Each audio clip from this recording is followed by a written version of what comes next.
ಯಾದಗಿರಿಯಲ್ಲಿ ಪಿಎಸ್ಐ ಆತ್ಮಹತ್ಯೆ ಪ್ರಕರಣ ಶವಾಗಾರದ ಮುಂದೆಯೇ ಕುಸಿದು ಬಿದ್ದ ಪಿಎಸ್ಐ ಪತ್ನಿ. ಯಾದಗಿರಿಯಲ್ಲಿ ಪಿಎಸ್ಐ ಸಾವು ಪ್ರಕರಣಕ್ಕೆ ಸಂಬಂಧಪಟ್ಟಂತೆ ಶವಾಗಾರದ ಮುಂದೆಯೇ ಅವರ ಪತ್ನಿ ಕುಸಿದು ಬಿದ್ದಿದ್ದಾರೆ ಶ್ವೇತಾ. ಕುಟುಂಬಸ್ಥರಿಗೆ ಮೃತದೇಹ ಹಸ್ತಾಂತರಿಸುವಾಗ ಆಘಾತ.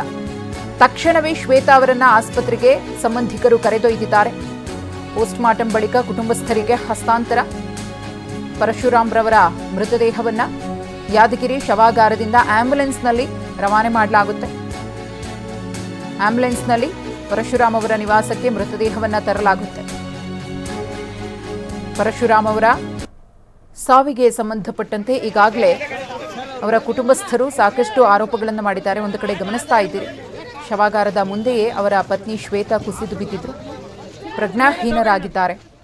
ಪತಿಯ ಸ್ಥಿತಿಯನ್ನ ನೋಡಿ, ಯಾಕಂದ್ರೆ ನಿನ್ನೆವರೆಗೂ ಕೂಡ ಪತಿ ಜೊತೆಗೆ ಮಾತನಾಡಿದ್ರು. ನಿನ್ನೆ ಸಂಜೆಯಷ್ಟೇ ಅವರು ತಮ್ಮ ತವರು ಮನೆಗೆ ಹೋಗಿದ್ರಂತೆ. ಶ್ವೇತಾ ಅವರು ಗರ್ಭಿಣಿ. ತಮ್ಮ ಪತಿಯ ಈ ದಿಢೀರ್ ಸಾವಿನ ಸುದ್ದಿಯನ್ನ ಕೇಳಿ ಆಘಾತಕ್ಕೊಳಗಾದ್ರು. ಏನೇನಾಯಿತು ಅನ್ನೋದ್ರ ಬಗ್ಗೆ ಈಗಾಗಲೇ ಅವರು ದೂರನ್ನ ಕೊಟ್ಟಿದ್ದಾರೆ. ದೂರಿನಲ್ಲಿ ಪ್ರಮುಖ ವಿಚಾರಗಳನ್ನು ಕೂಡ ಉಲ್ಲೇಖ ಮಾಡಿದ್ದಾರೆ. ಇನ್ನು ಮರಣೋತ್ತರ ಪರೀಕ್ಷೆಯ ನಂತರ ಪರಶುರಾಮ್ ಅವರ ಮೃತದೇಹವನ್ನ ಹಸ್ತಾಂತರ ಮಾಡಲಾಗುತ್ತೆ.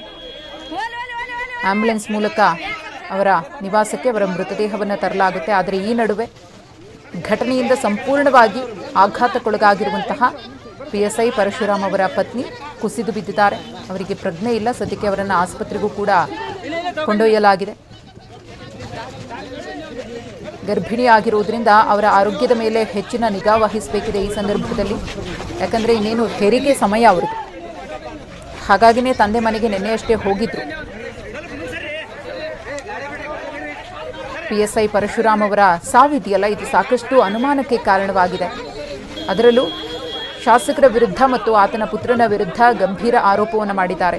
ನ್ಯಾಯಕ್ಕಾಗಿ ಆಗ್ರಹಿಸುತ್ತಿದ್ದಾರೆ. ಎಫ್ಐಆರ್ ಕೂಡ ದಾಖಲಾಗಿದೆ. ಈ ಎಲ್ಲ ಬೆಳವಣಿಗೆಗಳ ನಡುವೆ ಮನೆ ಮಗನನ್ನು ಕಳೆದುಕೊಂಡಂತಹ ಕುಟುಂಬಸ್ಥರ ರೋದನೆ ಮುಗಿಲು ಮುಟ್ಟಿದೆ.